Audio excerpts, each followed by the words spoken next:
Listen and talk to Ramako 105.8, the magic of Jakarta. Broadcasting from Menara BTN, Jalan Gajah Mada number 1, Harmony, Jakarta. For marketing information, call 525-7892 or click ramakofm.com. Ramako Magic.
Dosa-dosaku tak terhitung bagai debu. Assalamualaikum warahmatullahi wabarakatuh. Magic Listener, kembali kita berjumpa dalam berproses menuju kesejatian diri. Iya, di ujung telepon sudah tersambungkan dengan Mbah Siwo. Assalamualaikum, Mbah. Waalaikumsalam warahmatullahi wabarakatuh. Sudah ngopinya ya, Siwo ya? Iya bos.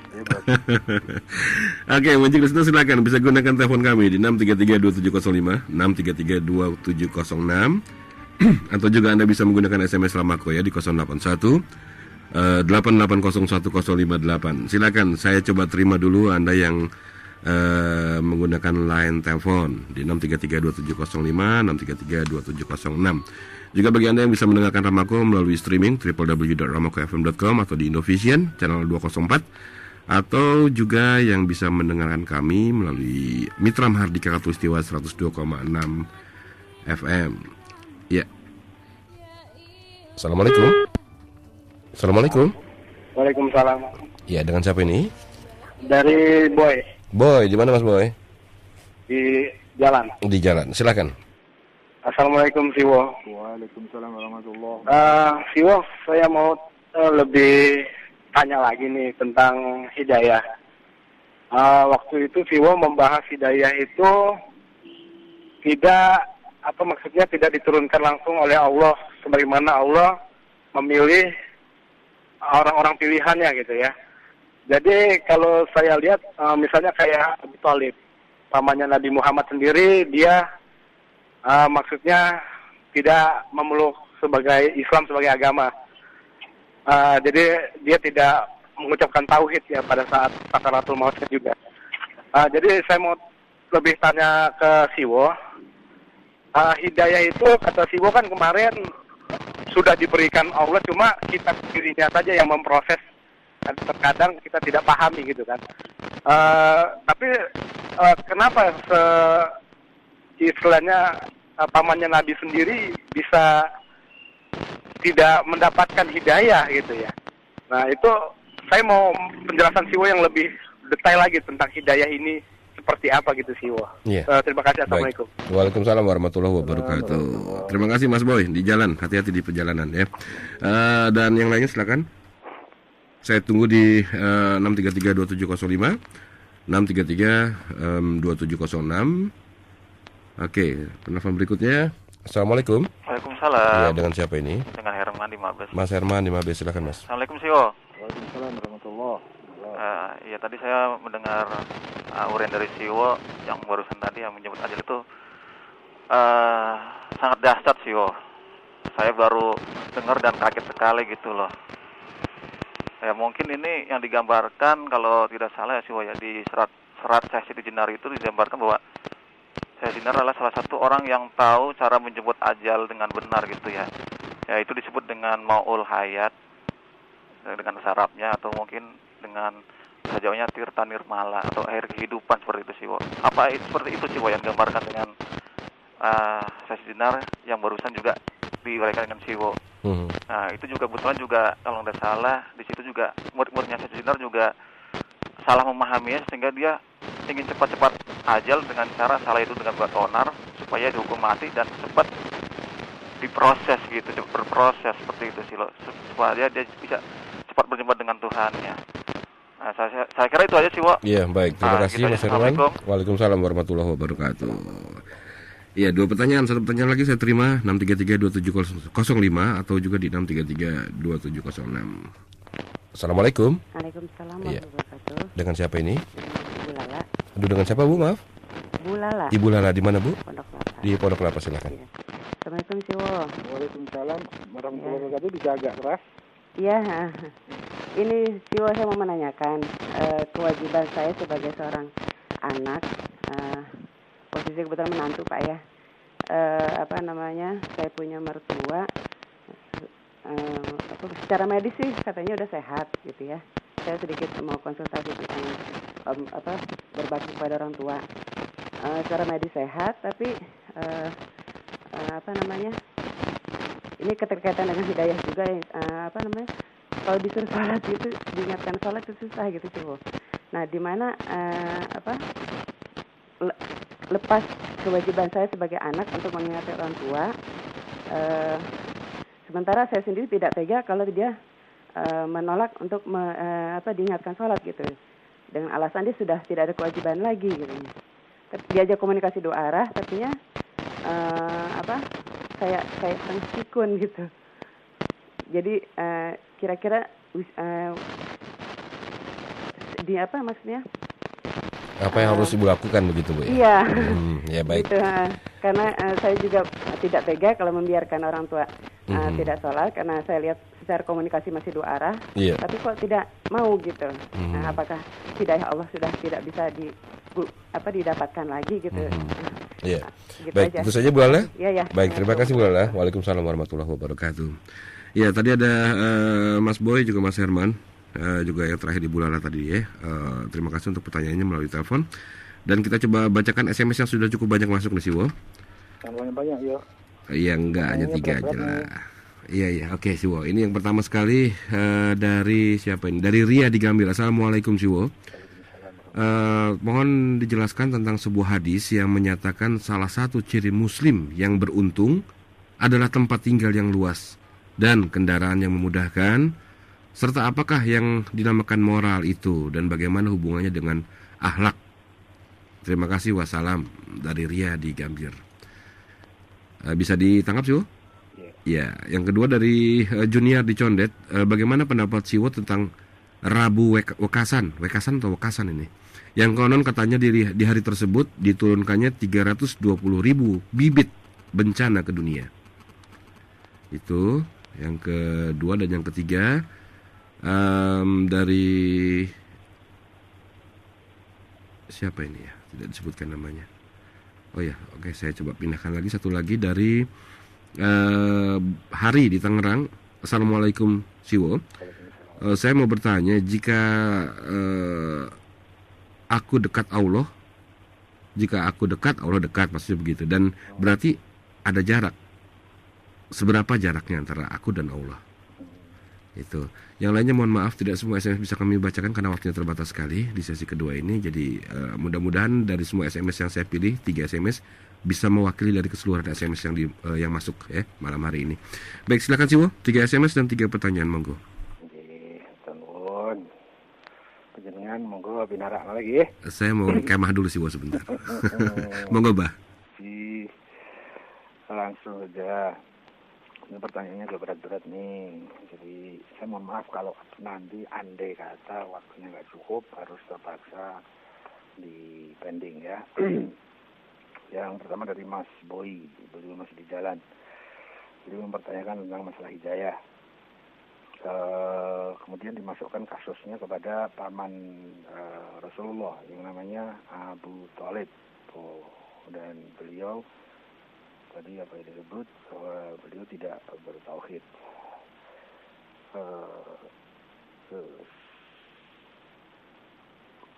konon kemarin sempat dibahas bahwa kan hidayah itu sudah diberikan, cuma kita mau ngambil apa tidak. Terus bagaimana itu hidayah kaitannya dengan Abu Thalib itu? Mas Boy,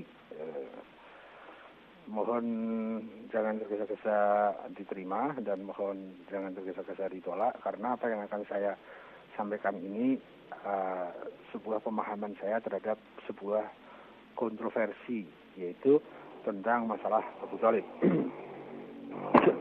Ada satu buku yang khusus membahas tentang itu, judulnya Abu Thalib dalam Polemik. Ya, itu saya baca kira-kira pada tahun 1985.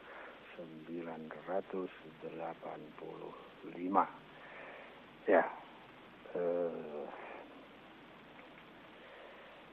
kalau masalah hidayah kemarin kan sedikit sudah kita singgung.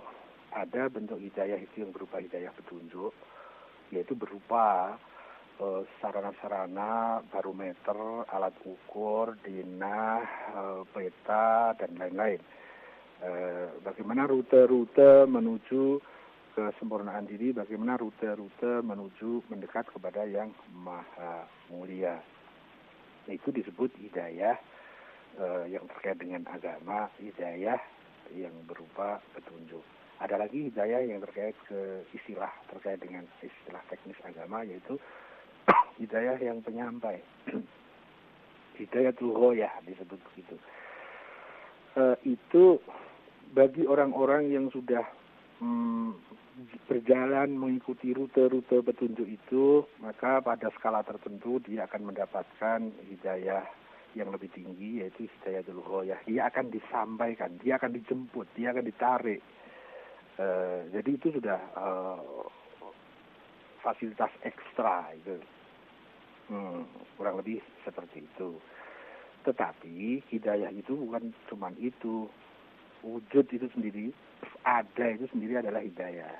Kita diberi pikiran hidayah, kita diberi akal hidayah, kita diberi nafsu juga hidayah, kita diberi mata, panca indera juga hidayah, dan seterusnya.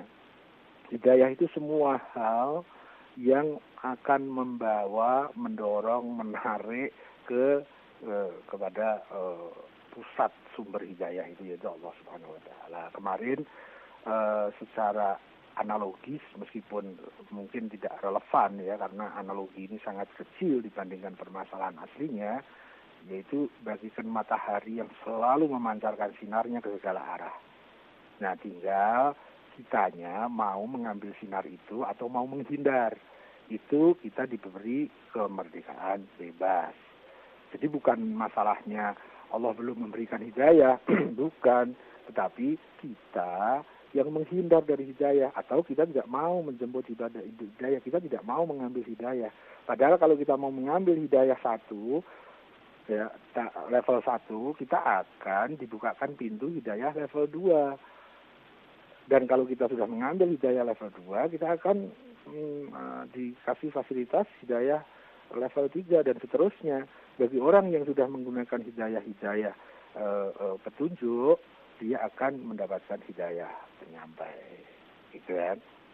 Kurang lebih seperti itu. Nah, tentang bagaimana kaitannya dengan orang per orang, ya jangankan hanya paman, Pak Le, Pak D, ya, itu meskipun dia dekat dengan Rasulullah, enggak ada jaminan seseorang itu maka pasti dia dapat hidayah. Oh enggak, memang kita kan sudah dengar kan cerita bahwa ada istri Rasul pun ada yang kafir kok, ya kan? Apalagi sekedar paman, pade, pale, dan seterusnya.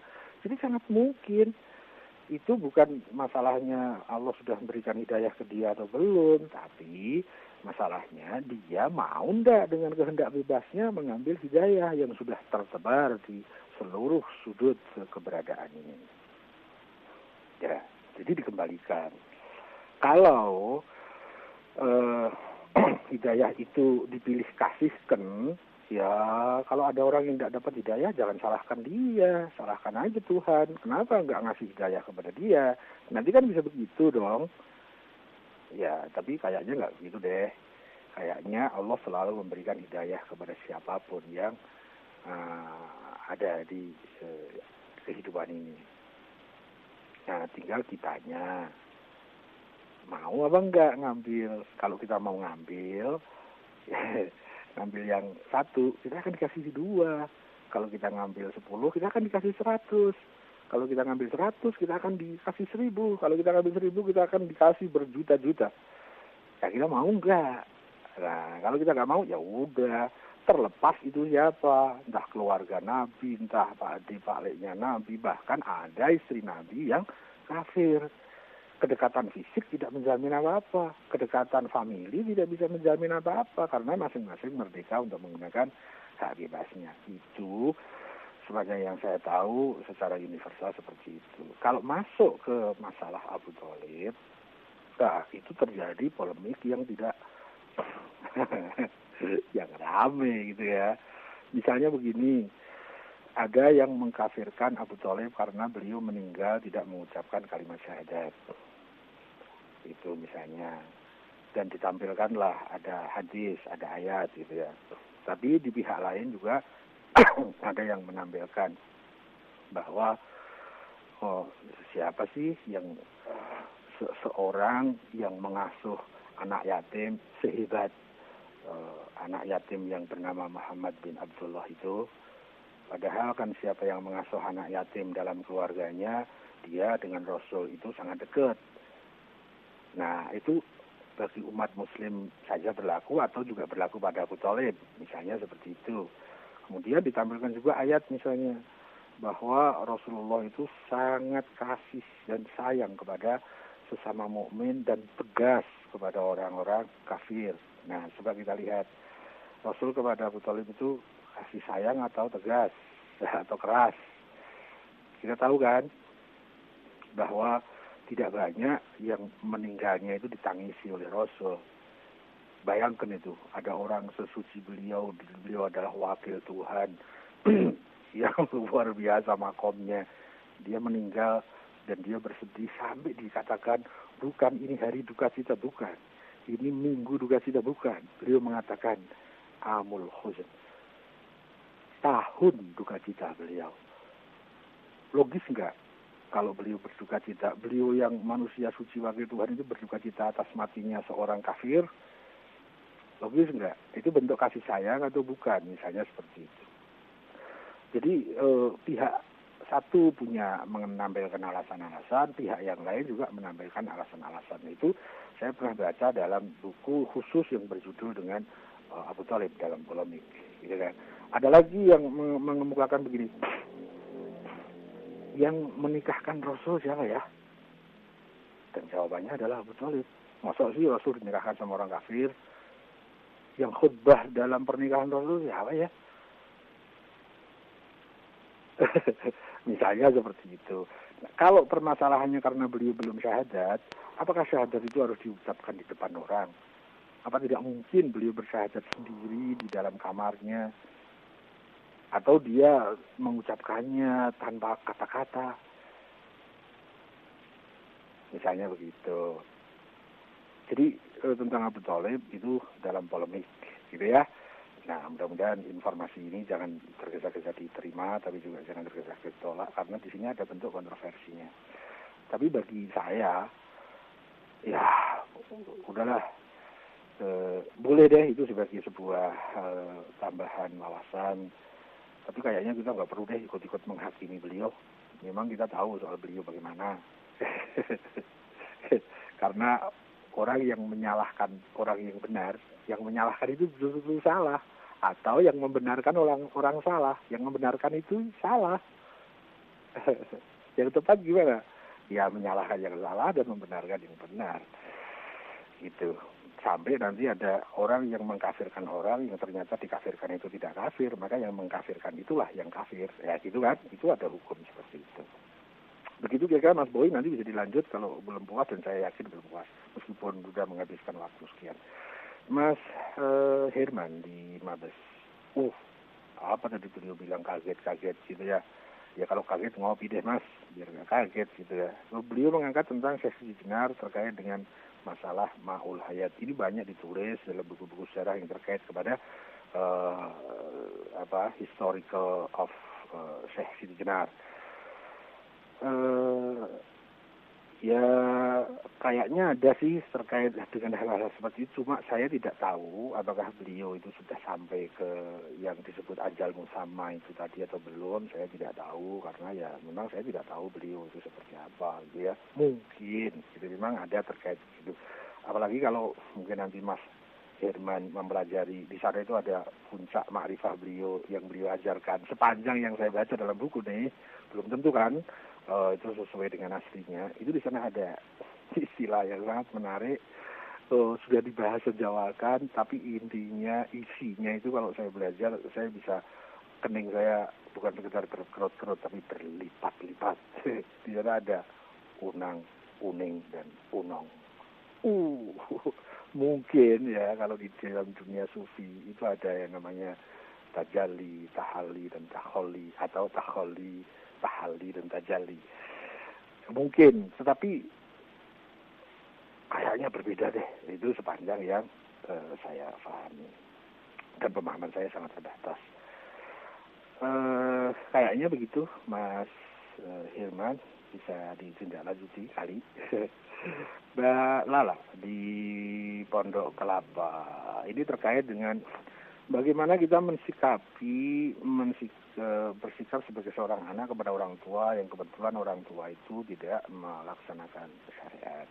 Kewajiban kita kayaknya sebagai anak itu tetap saja hanya dua, yaitu ta'zim dan taat bila orang tua benar. Ya, ta'zim dalam mana kita harus selalu menghormati, memuliakan apapun adanya orang tua. Entah orang tua itu mau baik, mau buruk, mau mukmin, mau kafir. Kewajiban kita adalah ta'zim dan taat. Ta'zim, menghormati beliau. Jadi jangan pernah kita berbuat sesuatu yang menyakiti hati beliau.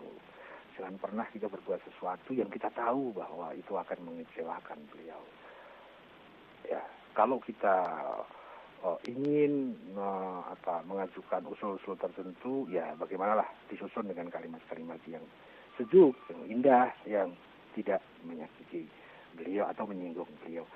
Jadi dalam posisi apapun, kewajiban itu tidak bisa bergeser. Kewajiban anak dalam kondisi apapun, orang tua dalam bentuk apapun orang tuanya baik atau buruk, kewajiban ta'zim tetap melekat, tidak bisa dicabut.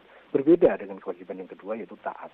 Kewajiban taat itu otomatis tercabut manakala orang tua memerintahkan hal yang salah, dan itu kita tahu bahwa kesalahannya itu tidak bisa ditolerir.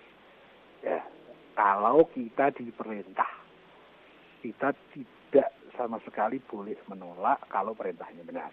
Kalau perintahnya salah, kita boleh menolak, tapi harus dengan ta'zim. Tidak boleh hanya karena ilmu kita lebih benar, kemudian kita menganggap sebagaimana teman, kita ajak diskusi sampai bersih tegang. Enggak lah, harus beda antara teman dengan orang tua. Bagaimana kita mengemas dengan bahasa-bahasa ta'zim. Ya kayaknya sekarang budaya begitu semakin memudar. Terus saya sih rasa-rasanya nggak tega deh begitu. Ya maunya begitu, tapi kan kita tetap bahwa beliau harus ditakdimi apapun adanya, dan kita kalaupun mau bantu boleh deh, tapi jangan orientasi hasil, kita orientasi cara saja. Cara saya membantu orang tua, cara saya berbakti kepada orang tua sudah sebijak mungkin, sebaik mungkin. Kita tidak perlu mentarget hasil, karena kita memang apalagi kan, kita nanti bisa-bisa melampaui keinginan Tuhan kan. Tuhan memberikan kemerdekaan kepadanya kan, mau berbuat baik, mau berbuat buruk, gitu. Terus ikut tanggung dewek-dewek. Jadi kita orientasi ikhtiar saja deh, sebagai seorang anak ikhtiarnya begini. Berhasil atau tidak, kita lepas aja. Yang penting kita sudah ikhtiar sebaik-baiknya dan kewajiban kita selesai. Dan kayaknya anak menasihati orang tua itu nggak wajib kok. Meskipun boleh, tapi harus dengan sangat memuliakan beliau. Kayaknya begitu, mohon maaf kalau kurang berkenan atau kurang relevan. Masuk ke SMS dari Mbak Ria Gambir. Ada sebuah hadis, salah satu ciri Muslim itu tempatnya luas dan dia salah satu dia ciri dan mobilnya mewah. Ya orang miskin nggak bisa Muslim yang baik dong begitu. kalau ciri-cirinya harus tempatnya luas dan mobilnya mewah. Wah, masa sih? saya tidak ingin langsung menanggapi tentang hadis loh ya. Saya nggak ngerti hadis ini sahih apa tidak. Tapi informasi seperti ini di pemikiran saya kok nggak connect sih. Maksud ciri-ciri seorang Muslim itu tempat tinggalnya luas dan dia punya mobil. Mau segitu lah, orang miskin nggak bisa dong jadi Muslim yang baik gitu kan. Rasulullah aja nggak punya mobil. Ya. Seperti itu. Apalagi itu lihat tuh anak cucu Rasulullah itu, bahwa dia itu ditendang sini, tendang sana, kucilkan sini, kucilkan sana, ada di bantai. Mana sempat punya tempat yang luas gitu kan. Padahal beliau terkenal seseorang yang sangat bermakom tinggi dalam banyak riwayat-riwayat, dalam banyak kitab-kitab. Terus tentang moral dan akhlak. Moral itu kayaknya bahasa yang lebih universal. Jadi orang yang berkarakter baik itu mungkin disebut moral. Tapi kalau akhlak khusus, Mbak, akhlak itu hanya terkait kepada Allah saja. Jadi hubungan makhluk kepada Al-Khaliq itu disebut akhlak. Sayangnya sekarang sudah tereduksi, sudah tergradasi, sudah ada penurunan nilai sehingga akhlak itu disandingkan sama dengan etika, sama dengan moral gitu ya. Akhlak itu di sana harus terkait dengan Al-Khaliq. Al-Khaliq wal makhluk. Dengan apa? Dengan akhlak. Ya, itu satu akar kata yang utuh. Al-makhluk wal khaliq, al-khaliq wal makhluk bil akhlak.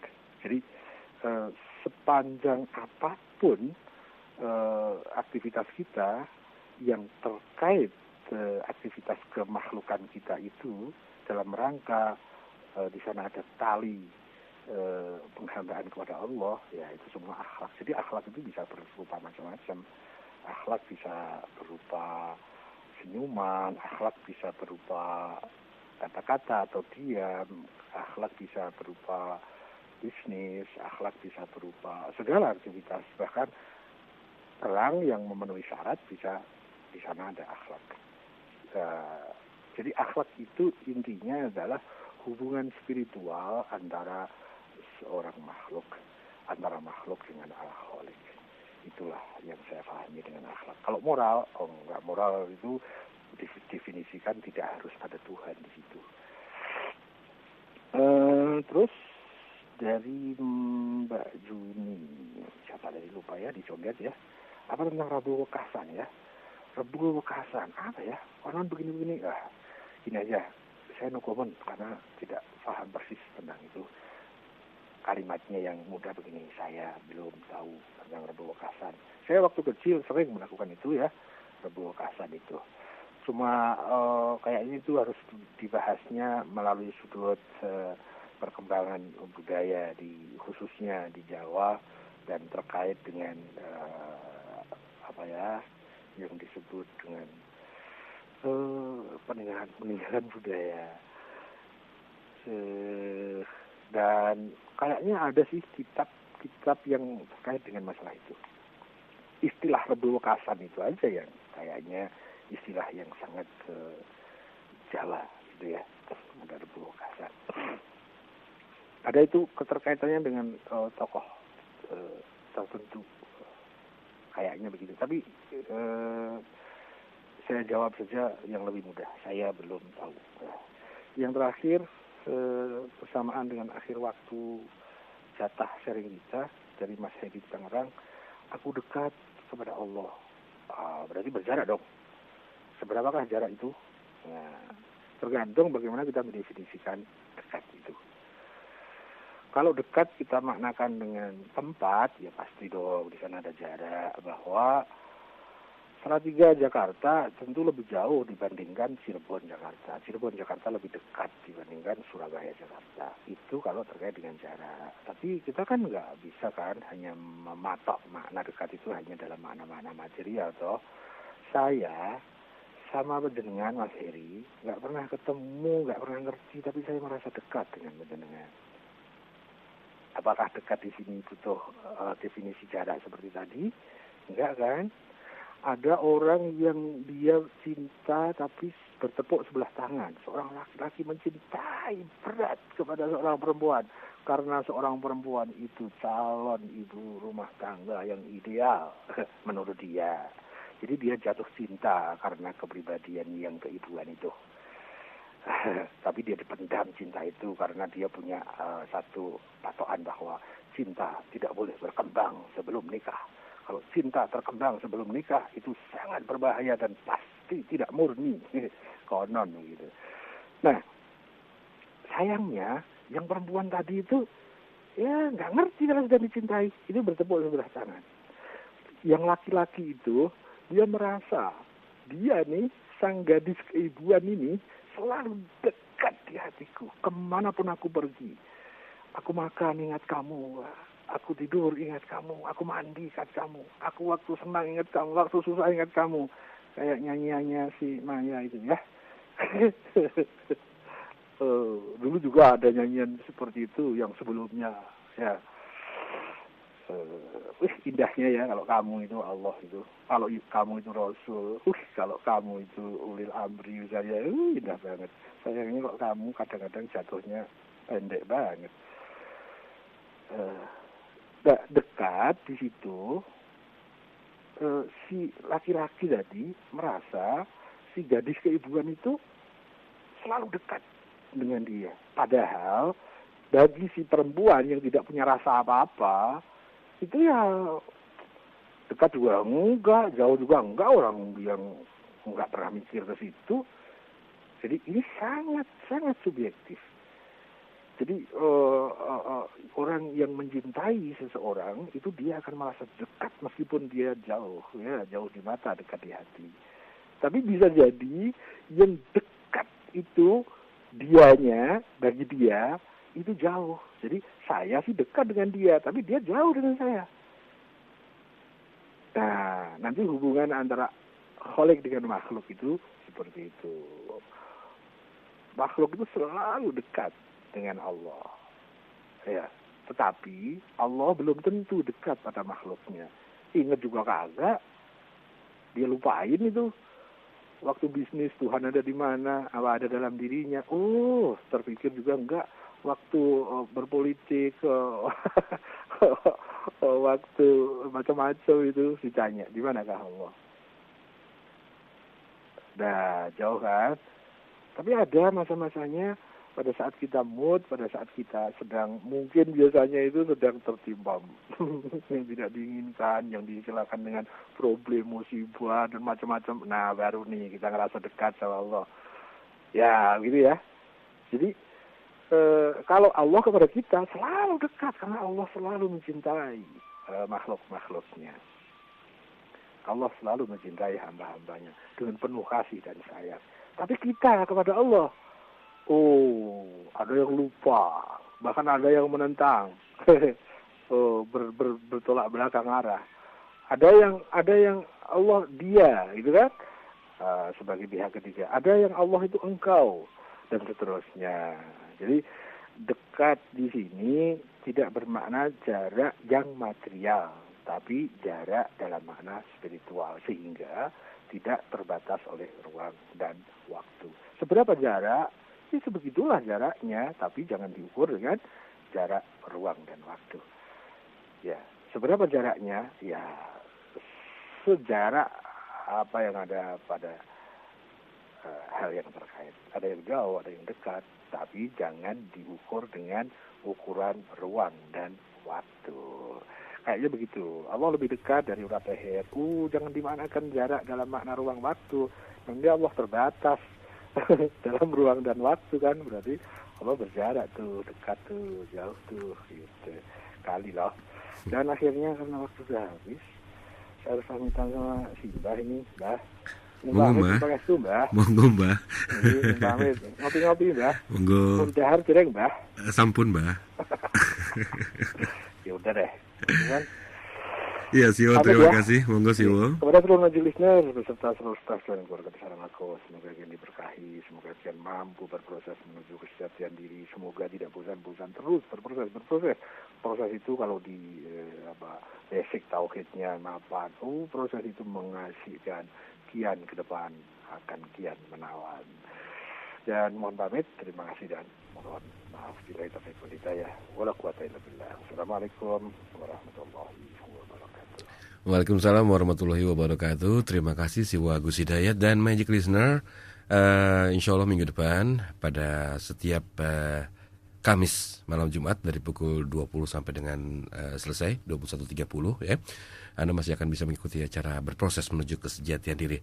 Terima kasih juga untuk kebersamaan Anda yang di Jakarta maupun yang di luar kota Jakarta yang bisa mengakses kami melalui Indovision channel ID 204 atau juga streaming di www.ramokfm.com atau bahkan Anda yang bisa mendengar kami melalui Mitra Mahardika Katulistiwa 102,6 FM di Pontianak.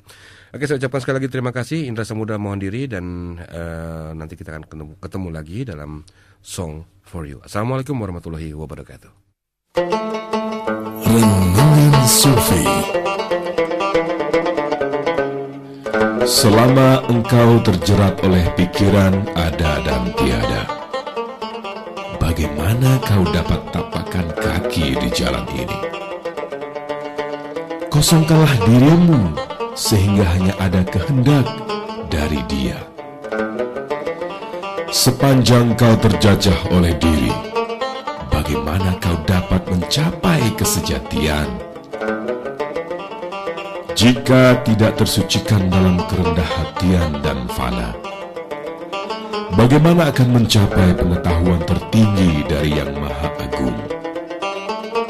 Dalam cermin Sang Kekasih, Tuhan, Sufi melihat Sang Diri, dan dalam cermin diri, melihat sifat-sifat dan tanda-tanda Sang Kekasih.